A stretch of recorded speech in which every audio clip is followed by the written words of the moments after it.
भगवान की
भगवान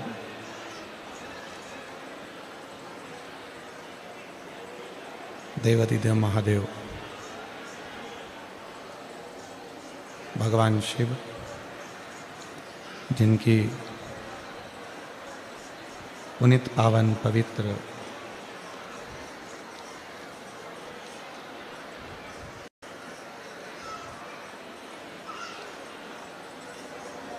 शिव महापुराण की कथा भगवान देवाधिदेव महादेव की कृपा से, करुणा से, उनकी उदारता से आज कथा के पंचम दिवस में प्रवेश कर रही है।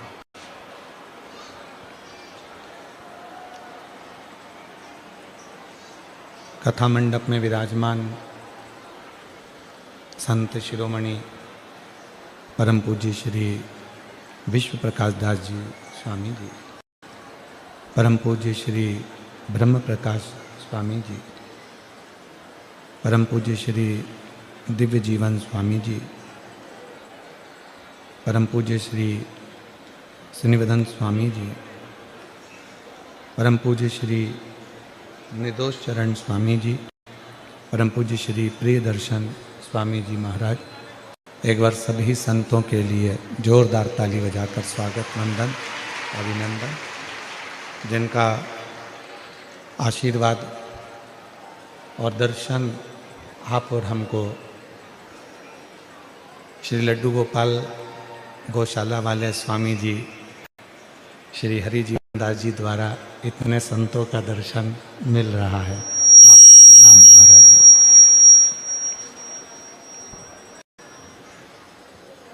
कथा के मुख्य आयोजक के रूप में श्री लड्डू गोपाल गौशाला समिति, शास्त्री स्वामी श्री हरि जीवन दास जी महाराज, एक बार उनके लिए जोरदार ताली बजाकर स्वागत, वंदन, अभिनंदन। श्री छोटू भाई एकनाथ भाई पाटिल जी, जिनका अथक प्रयास, सहयोग इस कार्यक्रम को सफलता की ओर लेकर जा रहा है। एक बार उनके लिए जोरदार ताली बजाकर स्वागत, वंदन। स्वर्गीय मैनेजर मिश्रा, स्वर्गीय रघुवंश मिश्रा जी की स्मृति में श्रीमती उर्मिला देवी, आशुतोष मिश्रा, श्रीमती सीमा मिश्रा, जो कथा के मुख्य सूत्रधार, मुख्य मनोरथी का पद ग्रहण करे हैं। एक बार मिश्रा जी के लिए जोरदार ताली बजाकर स्वागत, वंदन, अभिनंदन। स्वर्गीय अकबर सिंह, बरू सिंह सेंगर जी की स्मृति में श्रीमती बुद्ध कुंवर जी, श्री लालजी सिंह सेंगर, श्री सुनील जी सेंगर, श्री मितु जी सेंगर सूरत से हैं, जो कथा के मुख्य यजमान पद ग्रहण करे हैं और कथा के मुख्य सूत्रधार के रूप में विराजमान है। एक बार इनके लिए जोरदार ताली बजाकर स्वागत, वंदन, अभिनंदन। कथा प्रेशर खोलो अंदर का। भगवान शिव की कृपा से नित्य प्रति धीरे धीरे धीरे धीरे अपने गंतव्य की ओर बढ़ रही है।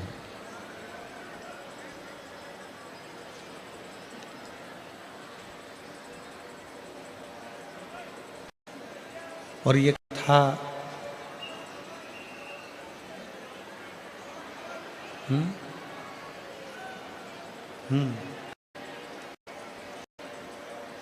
ये कथा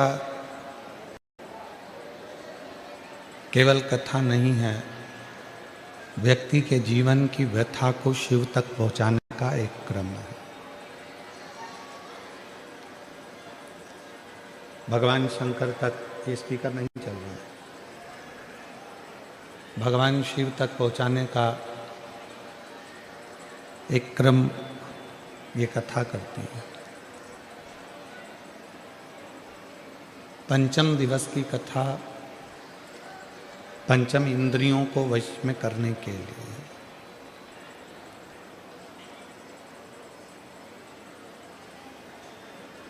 हमारी जो इंद्रियां हैं, हमारी जो इंद्रियां हैं वो इंद्रियां किसी न किसी रूप में भटकती हैं। नेत्र हैं तो वो भी भटकते हैं, श्रवण है वो भी भटकते हैं, जिह्वा है तो वो भी भटक जाती है।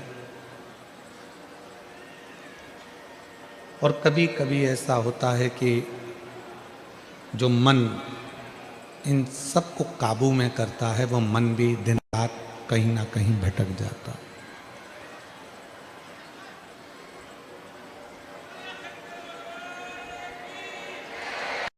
आवाज नहीं आ रही है भाई।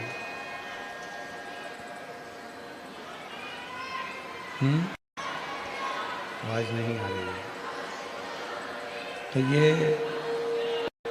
बक्से बढ़ाओ, बक्से चोंगे चोंगे से कुछ नहीं होगा। ये जो मन है जब ये भटकता है तो फिर परमात्मा की शरणागति जीव को मिल नहीं पाती। शिव महापुराण की कथा करती ही यही है कि इस मन को केंद्रित करती है।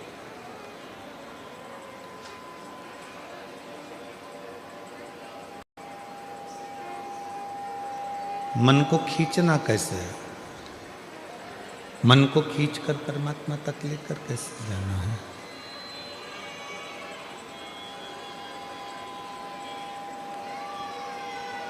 मन को खींचकर परमात्मा तक कैसे लेकर जाना, ये कथा यही दर्शाती है। शंभू शंभू। ग्राउंड की आवाज खोली है ना भाई, उधर आवाज इधर भी नहीं आ रही है, बाजू में भी।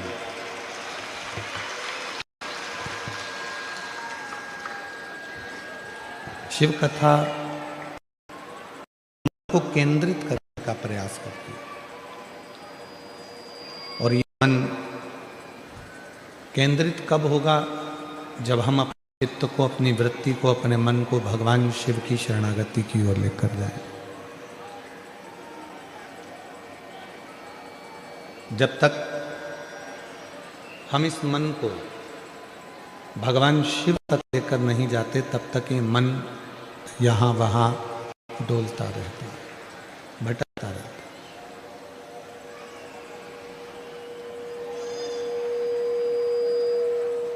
भगवान शंकर का जो पंचाक्षर मंत्र है नमः शिवाय, भगवान शंकर का जो षडाक्षर मंत्र है ओम नमः शिवाय, या भगवान शंकर का जो मंत्र है श्री शिवाय नमस्तुभ्यं, ये जितने भी शिव के जो मंत्र हैं, भगवान शंकर के जितने भी मंत्र हैं, ये ध्यान को केंद्रित करने के हैं।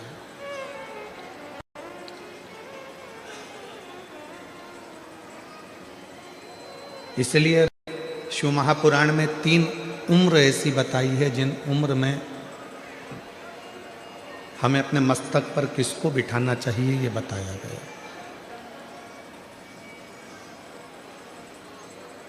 महापुराण में 3 उम्र ऐसी बता दी गई है जिन उम्र में हमको अपने मस्तक पर किसको बिठाना है, किसको अपने मस्तक पर धारण करना है, ये बताया गया।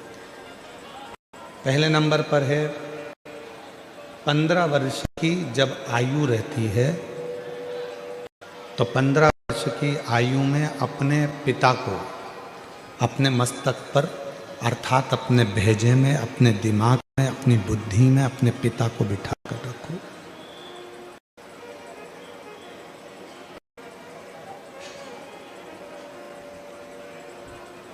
पंद्रह वर्ष की आयु में जब पिता 15 वर्ष की आयु में जब पिता हमारी बुद्धि में होंगे, हमारे मस्तक पर होंगे, हमारी दिमाग में होंगे, तो हम कहीं गलत जगह पर नहीं जा पाएंगे। एक 15 वर्ष की आयु ऐसी आयु होती है जिसमें बच्चे भटक जाते हैं, बेटा बेटियां मार्ग से भटकने का प्रयास करते। और जिस बेटा बेटी के दिमाग में, बुद्धि में मस्तक पर पिताजी बैठे होते हैं, अर्थात उसको ये मालूम होता है कि मेरे पिताजी का मान है, सम्मान है, इज्जत है। अगर गलत जगह पर जाऊंगा तो मेरे पिता का मान घट जाएगा। मैं गलत चीज खाऊंगा तो लोग मेरे पिताजी को क्या कहेंगे। मैं गलत जगह पर खड़ा रहूंगा तो लोग मेरे पिताजी को क्या कहेंगे। 15 वर्ष की आयु में पिता को अपने मस्तक पर बिठा लो, अर्थात अपनी बुद्धि में बिठा लो कि मुझे मेरे पिता की मर्यादा का ध्यान रखना है और अपने पथ को भ्रष्ट नहीं होने देना है, मार्ग को विभाजित करना है।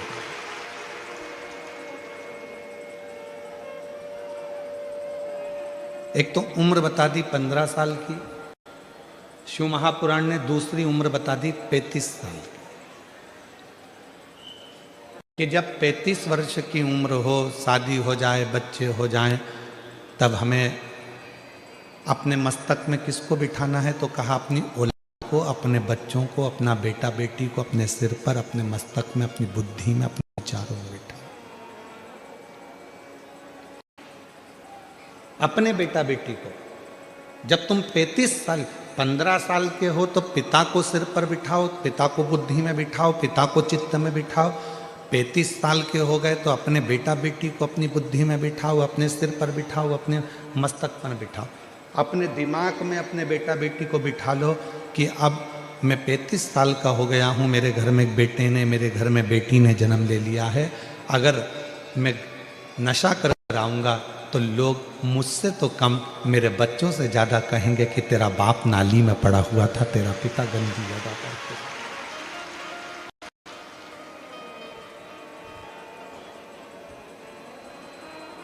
अपने बेटा बेटी को अपनी बुद्धि में बिठाओ कि लोग मुझे कम कहेंगे, मेरे बेटा बेटी को ज़्यादा कहेंगे कि तेरा पिता पागल है, रोड के किनारे पड़ा रहता है, नशा करता है, गलत काम करता है, तेरा बाप ऐसा है, तेरा पिता ऐसा है। तो 15 वर्ष की उम्र में पिता को अपनी बुद्धि में बिठा लो, 35 वर्ष की उम्र में अपने बच्चों को अपनी बुद्धि में बिठा लो, और जब तुम्हारी उम्र फिर 55 वर्ष की हो, 65 वर्ष की हो, 75 वर्ष की हो, तो अपने गुरु को अपनी बुद्धि में बिठा लो कि अगर मैं इस अवस्था में गलत कार्य करूंगा तो मेरे गुरु को कैसे मुख दिखाऊं।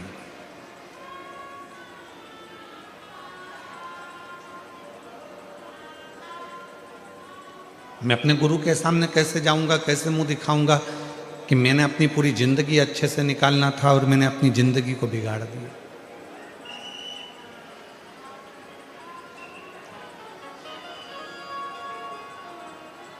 और मत बुरे कर्म कर बंदे वरना पछताएगा, भगवान की आंखों से तू बच नहीं पाएगा, तू बच नहीं पाएगा। अरे ओ अज्ञानी मत करना दानी, अरे ओ अज्ञानी मत करना दानी।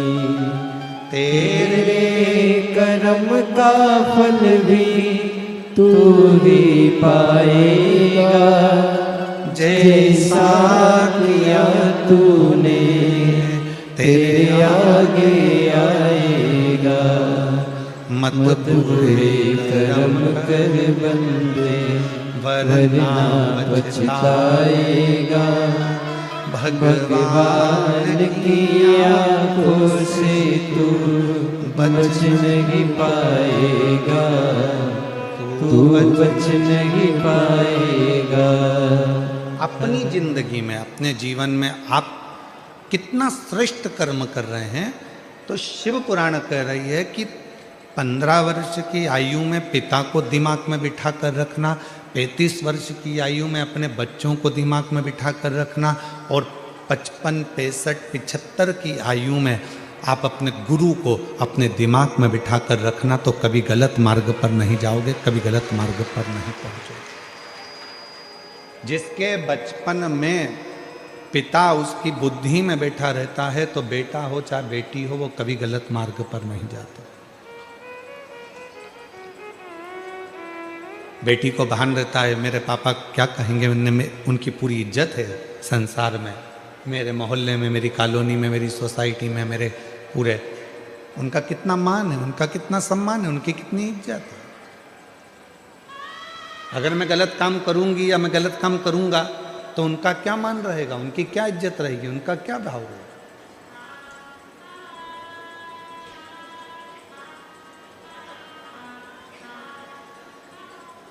जिस बच्चे की जिंदगी में उसका पिता उसकी बुद्धि में बैठा होता है वो बच्चा कभी गलत काम नहीं कर सकता, वो कभी गलत काम नहीं कर।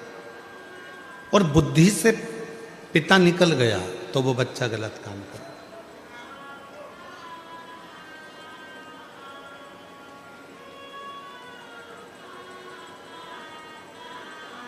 शिव महापुराण की कथा में भगवान गणेश जी का पवित्र चरित्र आता है।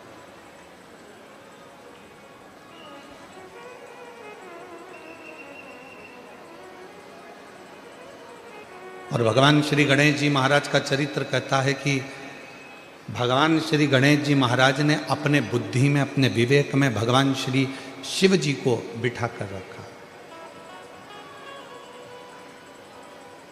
दुनिया के लोग कहते हैं कि बुद्धि के देवता भगवान श्री गणेश जी महाराज हैं। कौन है? जम के बोलो, बुद्धि के देवता कौन है? गणेश जी महाराज। पर कोई तुमसे पूछे कि बुद्धि के देवता को बुद्धि का देवता बनाने वाला कौन है, तो आपको उत्तर देना पड़ेगा कि उनको बुद्धि का देवता बनाने वाला केवल एक है। नहीं तो माता पार्वती जी ने तो अपने तन का उपटन निकाला था, और पार्वती जी ने अपने तन का उपटन निकालकर उसका एक पुतला तैयार करा था। अब उस पुतले में प्राण दे दिया गया था।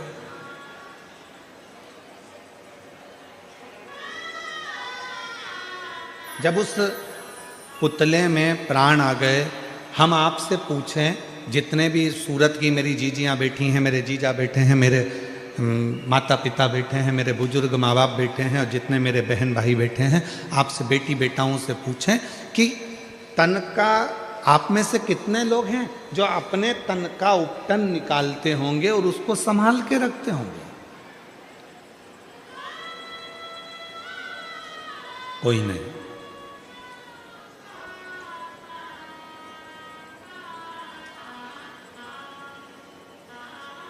नैन कटर से नैन काट लिए और नैन को फेंक दिया, वो नैन तुमने संभाल के रखे क्या? जम के तो बोलो नहीं।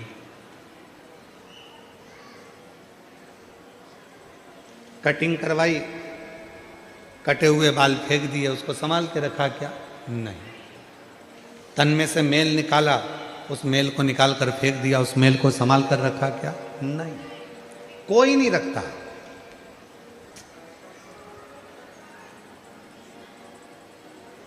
अब उस कटे हुए नख में क्या बुद्धि होगी?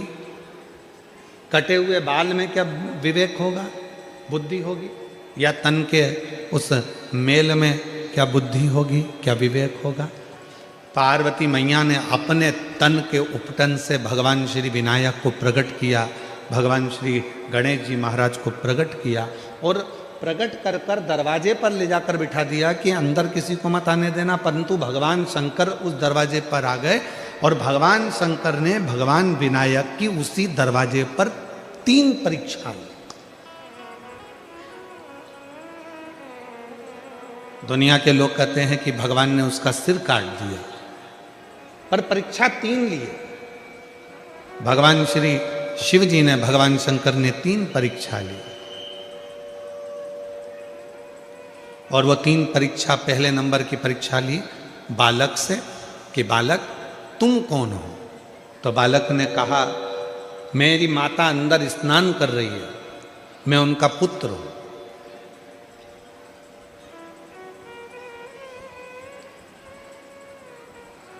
बालक,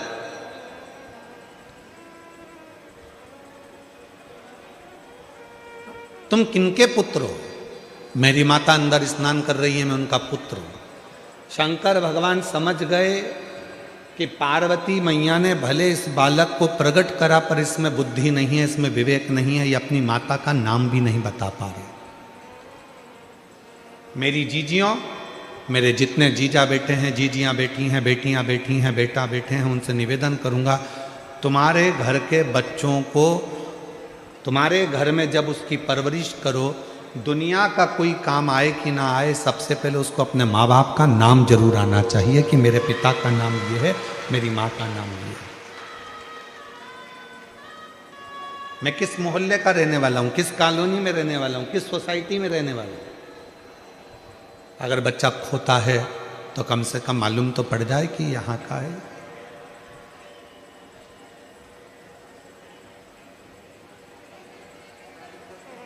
शिव जी समझ गए बुद्धि की कमी है। दूसरे नंबर पर भगवान शंकर ने परीक्षा ली और कहा कि मुझे अंदर जाने दो, और बालक ने उद्दंडता करना प्रारंभ कर दी। इतना अपशब्द बच्चे ने कहना प्रारंभ करा, शंकर भगवान समझ गए कि इसमें विवेक की, इसमें बुद्धि की कमी है।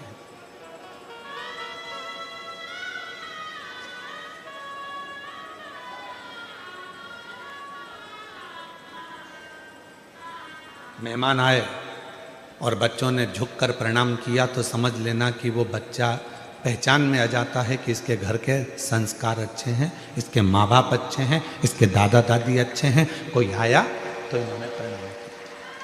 संस्कार। और कई घरों में माँ बाप बच्चे का हाथ पकड़ते हैं, बड़े हो गए बच्चे तो भी हाथ पकड़ के झुक जा, गुरुजी हैं, प्रणाम कर ले, नमन कर ले, धोख लगा ले, लगाते हैं।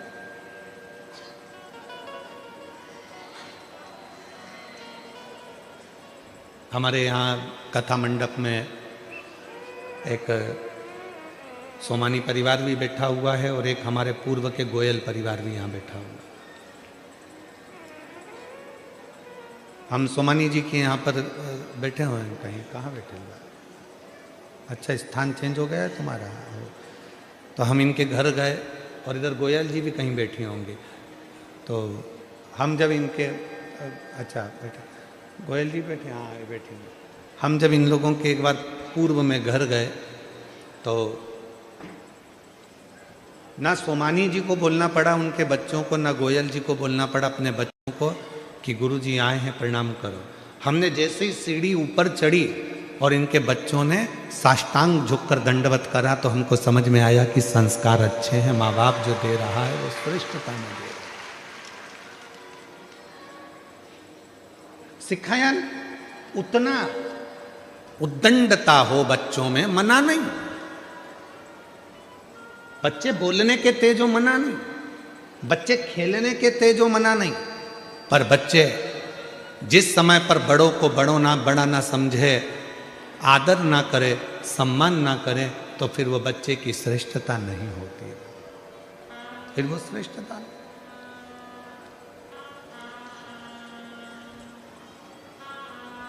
शिव जी जान गए ये उद्दंडता कर रहा है, अपशब्द कह रहा है, तो शिव जी समझ गए कि इसमें बुद्धि नहीं है।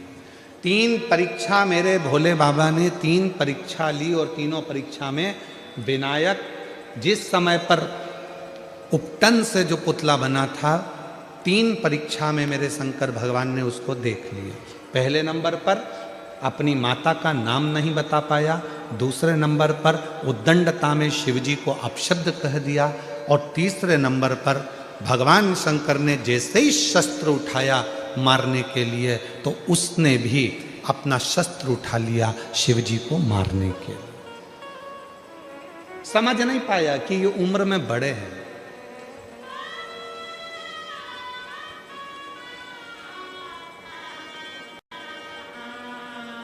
एक बात बताओ, कोई बुजुर्ग व्यक्ति एक छोटे व्यक्ति को थप्पड़ मारेगा?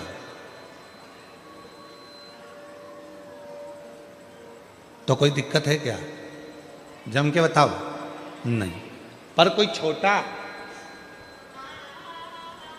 8th क्लास में पढ़ रहा है, 6th क्लास में पढ़ रहा है, 7th क्लास में पढ़ रहा है, 9th क्लास में पढ़ रहा है, 10th क्लास में पढ़ रहा है, और कोई 72 साल का कोई बुजुर्ग व्यक्ति है और उससे झगड़ा हो जाए और वो 10th क्लास का बच्चा वो 72 वर्ष की आयु वाले व्यक्ति के मुख पर थप्पड़ मारे तो दुनिया भी कहेगी कि ये घर के संस्कार है। भले वो चिल्ला रहा था, डांट रहा था, अपशब्द कह रहा था, ताने दे रहा था, गाली दे रहा था, आड़ा टेढ़ा कर रहा था, पर तू तो छोटा था ना, तेरी तो बुद्धि में ये बात रहना थी, तुम्हें तो विवेक आना था, तुम तो छोटे थे ना। क्षमा मांग लेते, वो डांट भी देते, मार भी देते, लड़ाई भी कर लेते, कुछ कह भी देते तो चल जाता, पर तुम छोटे होकर बड़े पर हाथ उठा रहे हो, ये श्रेष्ठता नहीं। 3 परीक्षा, 3 परीक्षा, और वो 3 परीक्षा जो ली गई, वो 3 परीक्षा में बालक फेल होता चला गया, तीनों परीक्षा में फेल।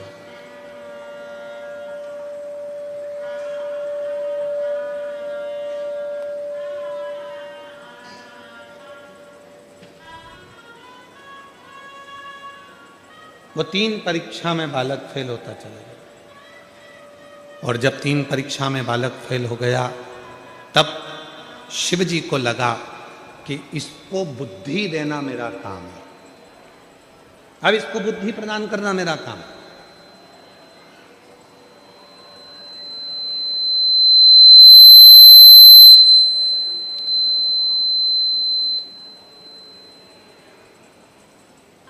अब इसको बुद्धि देना पड़ेगा मुझे, अब बुद्धि प्रदान करना पड़ेगा मुझे।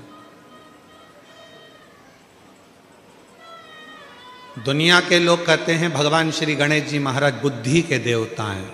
शिव महापुराण की कथा कहती है कि गणेश जी महाराज को भी अगर बुद्धि प्रदान कर रहे हैं तो वो मेरे देव अधिदेव महादेव प्रदान कर रहे हैं, मेरे शिव।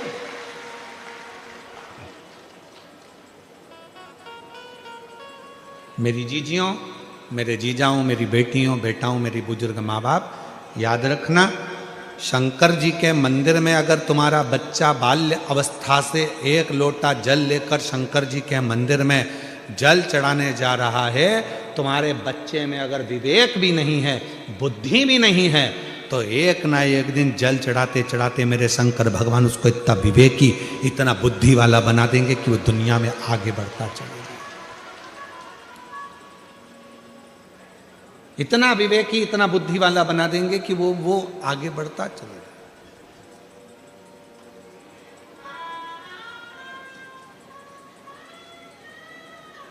इतना विवेकी, इतना बुद्धि। अब आपको क्या सिखाना है अपने घर के बच्चों को कि तुम जाओ शंकर जी के मंदिर में 1 लोटा जल चढ़ाओ, शिव जी के मंदिर में जाओ 1 लोटा जल चढ़ाओ। क्यों? क्योंकि हमारे बच्चे को विवेकवान अगर बनाना है तो शिव की शरणागति बहुत जरूरी है। कितना सुंदर कहा, एक बार माता सरस्वती भी अपने स्वरों को भूल गई थी। एक बार माता सरस्वती ने भी अपने स्वर छोड़ दिए थे, स्वर भूल गई थी। श्री शैलम पर पहुंची और श्री शैलम पर पहुंचकर नटराज भगवान शंकर की आराधना करना प्रारंभ करी। और जैसे ही नटराज भगवान शंकर की आराधना करना प्रारंभ करी तो भगवान तुमरुका जी प्रकट हुए और तुमरुका जी को शिव जी ने कहा माता सरस्वती कुछ चाहती हैं। तुमरुका जी ने कहा उनके स्वर उनको चाहिए, उनका गायन उनको चाहिए, उनका नृत्य उनको चाहिए, उनका संगीत उनको चाहिए। तब भगवान शंकर ने माता वीणा वादनी जी को भी, माँ बागेश्वरी को भी, माँ सुंदर वीणा वादनी को भी, माँ सरस्वती को भी मेरे शंकर भगवान ने स्वर प्रदान कर दिए थे। ऐसे मेरे देव अधिदेव महादेव हैं, ऐसे मेरे भगवान शंकर हैं जो सरस्वती को भी स्वर प्रदान कर देते हैं, जो गणेश जी को बुद्धि प्रदान कर देते हैं, जो गणेश जी को रिद्धि सिद्धि प्रदान कर देते हैं और दुनिया का सुख देने के लिए गणेश जी को शुभ लाभ दे देते हैं, अमोद प्रमोद दे देते हैं और दुनिया को शीतलता देने के लिए संतोष रूपी धन संतोषी भी प्रदान कर देते हैं। वो शिव। एक प्रसंग और मिलता है बुद्धि का। शिव महापुराण में एक प्रसंग बुद्धि का और मिलता है, बड़ा सुंदर प्रसंग है। एक संत ने, जो शंकर जी की आराधना करने वाले थे, साधना करने वाले थे, ऐसे एक संत ने संकल्प ले लिया था 1 वर्ष तक झूठ नहीं बोलूंगा, सत्य पर चलूंगा।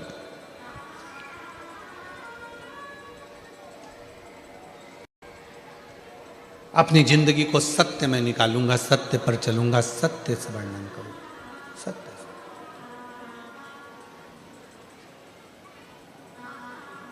और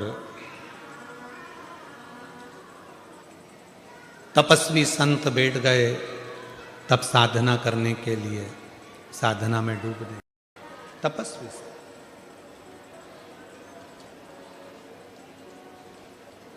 एक लक्ष्य बनाया 1 वर्ष का कि झूठ नहीं बोलूंगा।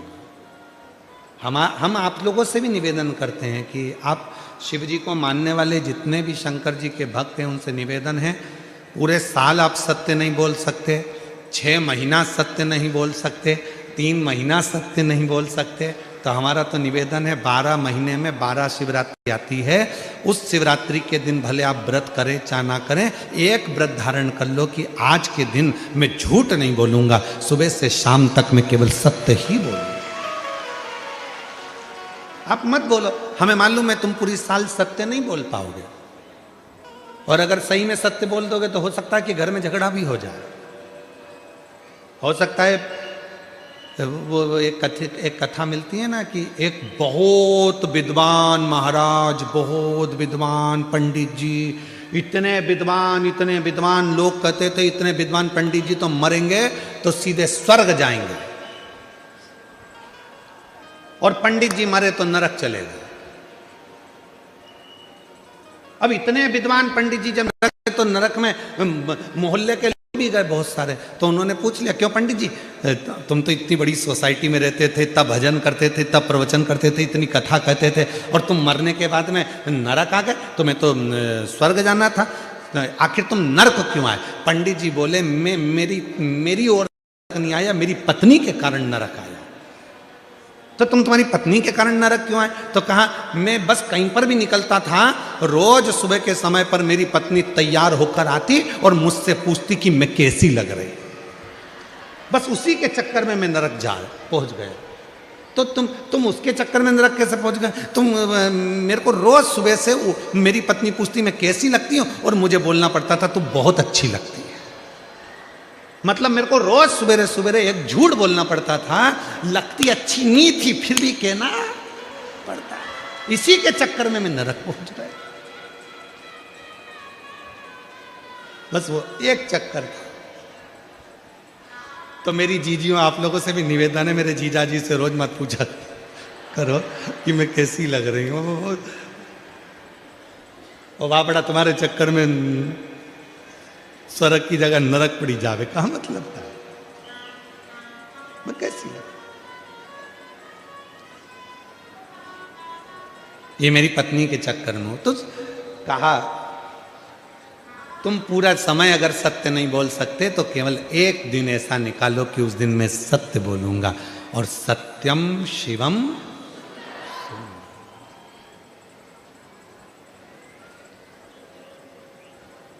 सत्यम शिवम, सत्य आया, शिव आया, शिव आया तो जीवन अपने आप सुंदर अपने आप हो गया।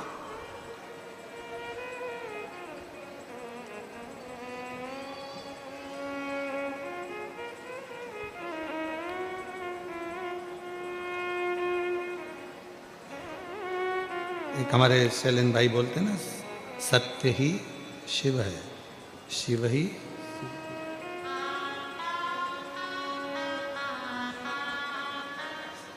सत्यम शिवम सुंदरम, सत्यम शिवम सुंदरम, ईश्वर सत्य है, सत्य ही शिव है, शिव ही सुंदर है, सत्यम शिवम सुंदरम, सत्यम शिवम सुंदरम। सत्य ही शिव का एक प्रतिबिंब स्वरूप। ईश्वर सत्य है, सत्य ईश्वर है, शिव ही सुंदर है। सत्यम शिवम सुंदरम, सत्यम शिवम सुंदरम।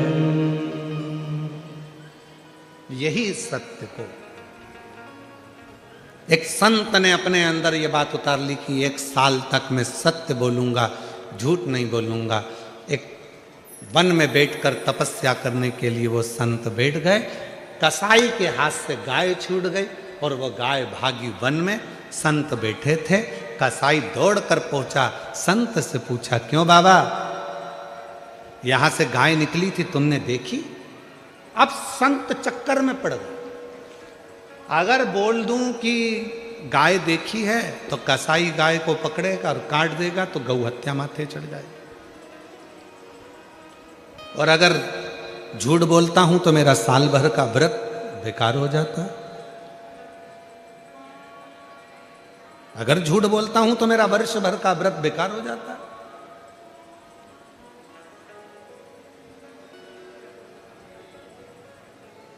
कभी कभी 2 उलझन में भगवान लाकर पटक देता है, कभी कभी।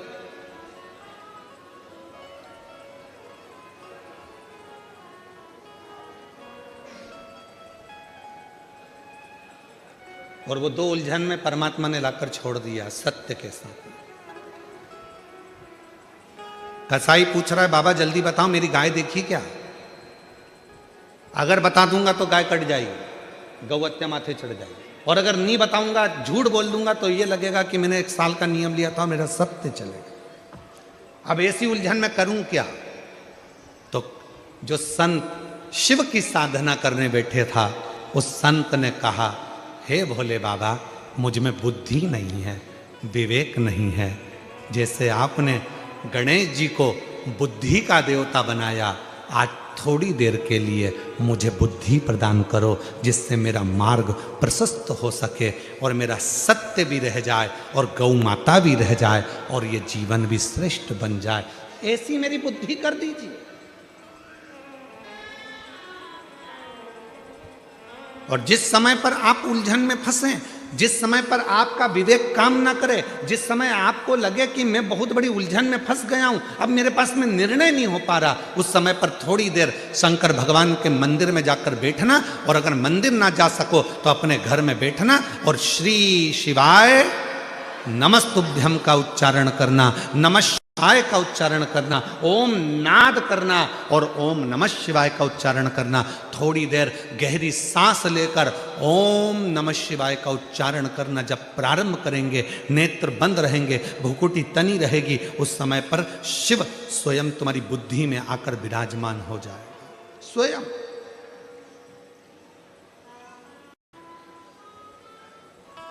लंबी श्वास के साथ में जब ओम का नाद निकलता है, ओम का नाद,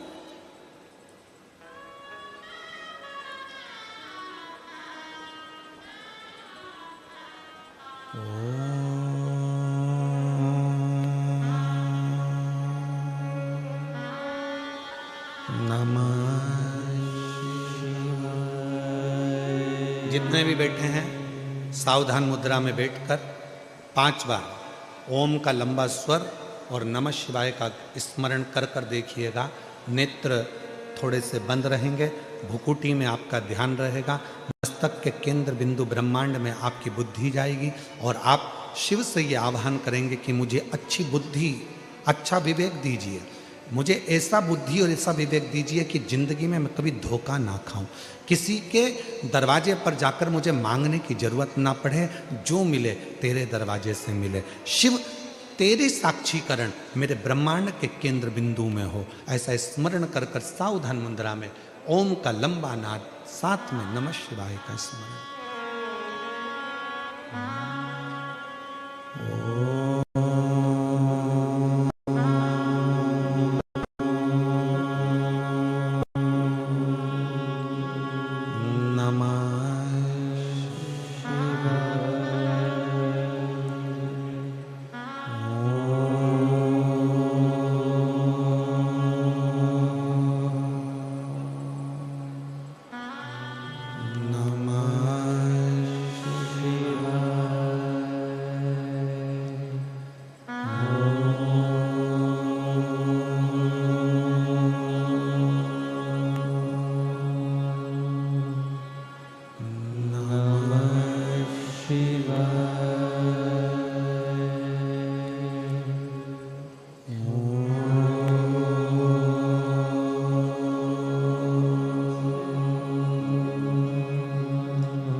दोनों हाथों को नेत्रों पर लगाइए और ब्रह्मांड को अपने मस्तक के बीच में अपने हाथ का स्पर्श करिए।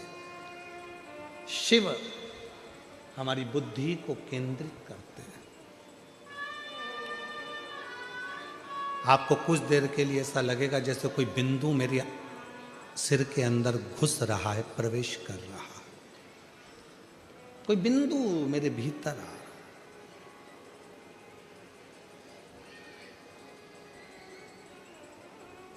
एक वर्ष का नियम लिया है सत्य बोलने का और ये सामने उलझन आकर खड़ी हो गई।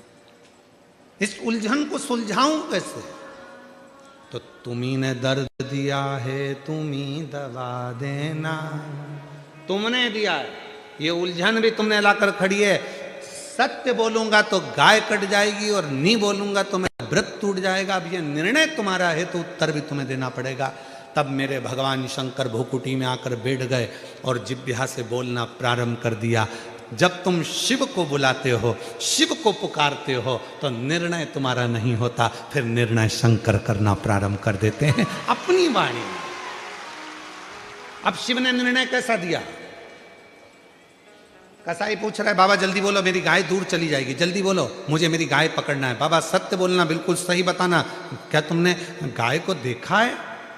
तो बाबा बोले, नेत्र देखते हैं पर बोलते नहीं है। नेत्र देखते हैं पर बोलते नहीं है, और जिह्वा देखती नहीं है, बोलती है।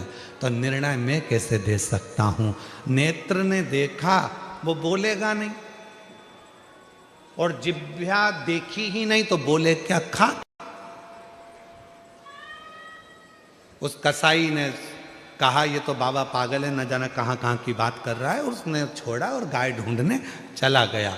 संत ने हाथ जोड़कर बाबा से कहा, धन्यवाद निर्णय देने के लिए, बहुत सुंदर निर्णय आपने दे दिया। नेत्र देखा है पर बोलता नहीं है।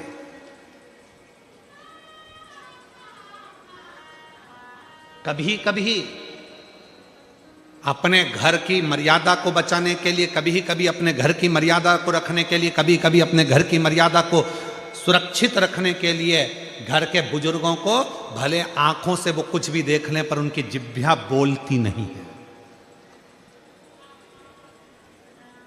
बोलती नहीं है।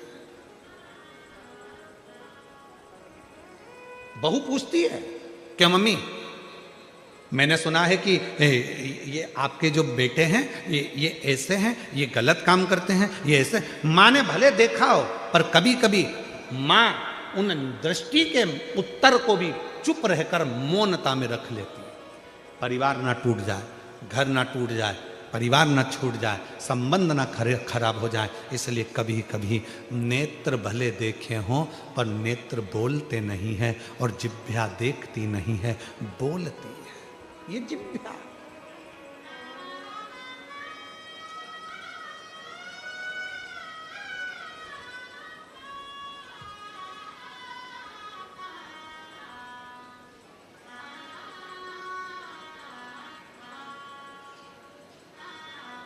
तुम्हारे यहां लड़ाई में बंदूक चलती है?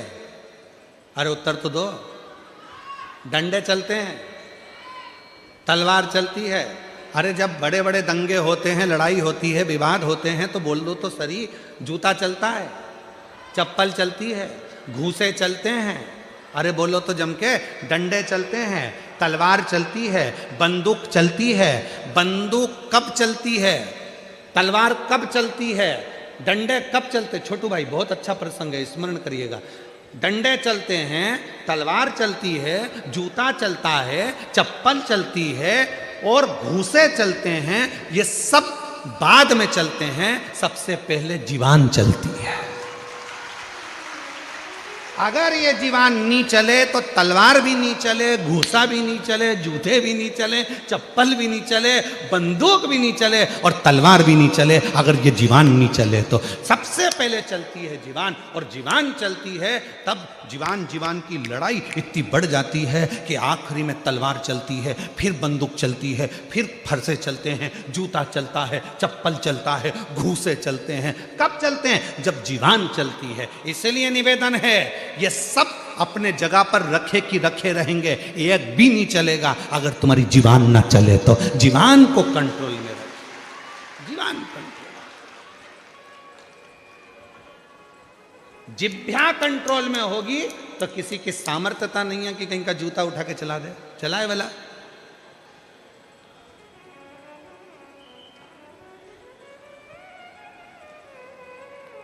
पंडाल में बैठने की जगह तो तुमको मिल जाए, मना ही नहीं है बैठने की जगह, बिल्कुल मिले, पर तुम आते से जो सिर पे पल्लू मल्लू लेके और अकड़ वकड़ दिखा, हट रही कि नहीं हट रही?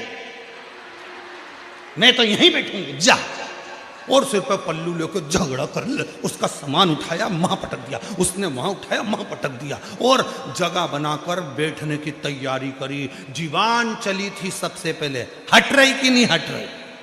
जीवान चली। और अगर वही जीवान बड़े प्रेम से, काकी तुम्हारे लिए घर से मैं खिचड़ी बना के लाई हूं, थेपला बना के लाई हूं, सीवर वाला महाराज कहता है कि घर से कुछ ना कुछ लेकर आओ, मुंह झूठा करा, थेपला लाई हूं, मन है तुम्हें खिला दूं, थोड़ी सी जगह दोगी क्या?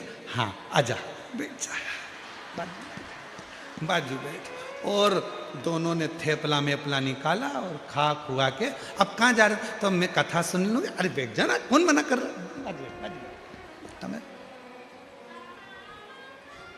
थेपला और फाफड़ा तो इतना कमाल करता है कि लोचे की तो जरूरत ही नहीं पड़ती, इतना काम कर दिया। अब तुम प्रेम की भाषा, प्रेम की भाषा।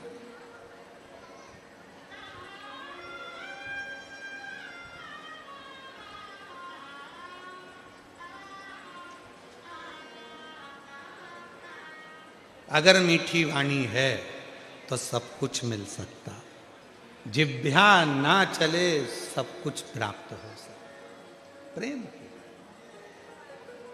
सबसे ज्यादा ट्रेन में अगर दोस्ती होती है तो तंबाकू खाने वालों की होती है। काहे मिश्रा जी, ठीक बोले हैं हम तुमसे इसलिए बोले, तुम उत्तर प्रदेश से आते होगे तो कभी कभी तुम्हारी ट्रेन में भी देखना। सबसे अच्छी दोस्ती अगर होती है सेंगर जी, तो तंबाकू खाने वालों की दोस्ती बड़ी अच्छी होती है। बहुत लड़ाई झगड़ा, बहुत, जगह नहीं मिल रही, ये नहीं मिल रही, वो नहीं मिल रही, खूब लड़ाई झगड़ा, और इतनी देर में लड़ाई झगड़ा करा, जगह नी भी दे रहा है, नी भी दे रहा है, नी भी दे रहा है, और जो खड़ा हुआ व्यक्ति है ना, वो धीरे से जेब में से निकाल ले और मल ले। फिर जो साइड में बैठा है, आओ भाई साहब, आओ इधर बैठो, ला थोड़ी सी देना जरा, और उनने भी ली, उनने भी मला, मलते मलते फिर पूछ लिया, क्यों, कहाँ जा रहे? कहीं नहीं है, सूरत जा रहे। अच्छा, सूरत में कहाँ रहते हो? सुमानी जी कहाँ रहते? सूरत में कहाँ रहते हो? तो कहा ये जगह। अब ठीक है, अच्छा वहीं तो मैं रहता हूँ। अच्छा, दुकान है अपनी तो काय की? उड़ाने की। तो क्या मेरी भी उड़ाने की? तो तुम्हारी क्या, क्या मेरी पतंग उड़ाने की है? और तुम्हारी क्या अफवाह उड़ाने की? फालतू की चीज मैं उड़ाता हूं। किसकी लड़की भागी, किसके लड़के ने शादी करी, कौन गलत जगह गया, ये सब उड़ाने का काम मेरा ही है। अच्छा ठीक है। उसने कहा नहीं, हमारी तो मकर संक्रांति पे खूब उड़ती है, तो क्या हम तो हर रोज उड़ा देते हैं।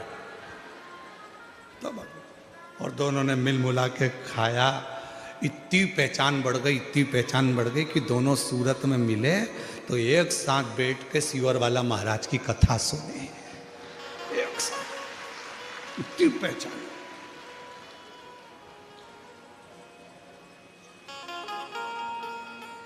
अभी ट्रेन के लोग देख रहे थे, इतनी भयंकर लड़ाई चल रही थी कि जूता चप्पल चल जाते, एक दूसरे की गिरवान पकड़ ली, लड़ लिए, झगड़ लिए, पर वो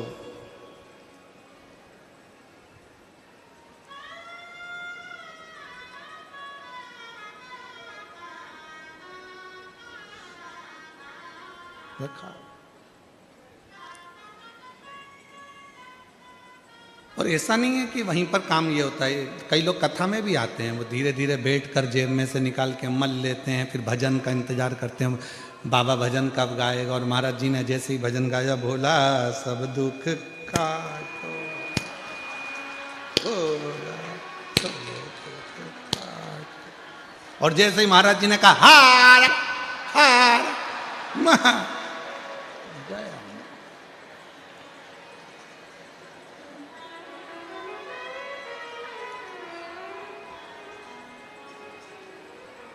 इतनी समझदार, अरे तेरी कृपा का क्या है भरोसा, किस पर हो जरा सी हम पर कर दो, जरा सी हम पर कर दो। जिस पर भी हो गई तेरी कृपा करुणा, वो भव पार हुआ, भव पार हुआ। पापी हो जाए कितना उसका भी बाबा उद्धार हुआ, उद्धार हुआ। गिद्ध अजामिल गणिका जैसे तेरे मन को भाए, जरा सी हम पर कर दो, जरा सी हम पर कर दो। ये उसकी कृपा है। तो निर्णय कौन देगा? शिव। बुद्धि कौन देगा? शिव। चरण उसने दिए हैं तो पथ कौन देगा? शिव। पेट उसने दिया है तो भोजन कौन देगा? शिव। नेत्र उसने दिया है तो एक बार दर्शन कौन देगा? तो वो शिव देगा, कभी ना कभी देगा। विश्वास प्रबल, विश्वास। और विश्वासी तो शिव है। एक पत्र अच्छा है, देखिए, विश्वास शिव है, पत्र देखिए।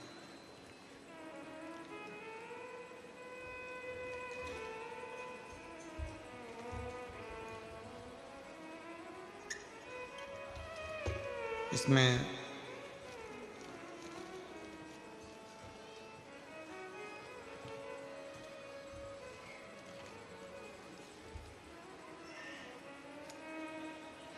नाम नहीं लिखा, इसलिए इस पत्र को हम नहीं पढ़ रहे हैं। उसमें नाम ही नहीं है किसका है। चरणों को नमन करती हूँ। पशुपतिनाथ का व्रत बताए थे वो करा, और तीसरे व्रत में ही मेरे बेटे की गवर्नमेंट जॉब लग गई। मैं बाबा को यहाँ प्रणाम करने आई हूँ। अनीता गुप्ता सूरत से है, कहीं बैठी हो? अनीता गुप्ता सूरत से। मेरे बेटे का गवर्नमेंट जॉब लग गया है, मैं बाबा को यहाँ प्रणाम करने के लिए आई। एक पत्र और बड़ा सुंदर है।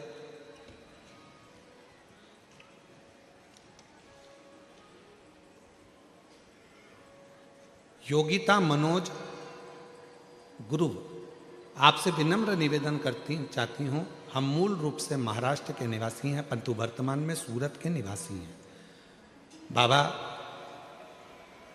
कई वर्षों से संतान नहीं थी, दवाइयां ली, सारे उपचार कराए, गोदी भरवाई, पर संतान का सुख नहीं आया।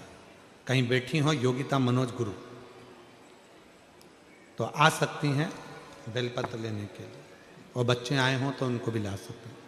कई वर्षों तक संतान का सुख नहीं हुआ, तब आपके अनुसार हमने सीहोर के कंकर शंकर मंगवाकर प्रतिदिन उसका पूजन किया, जल का सेवन किया, पशुपतिनाथ का व्रत किया, उपवास रखा, आपके तुमरुका जी नाम स्मरण करते हुए सफ़ेद आंकड़े की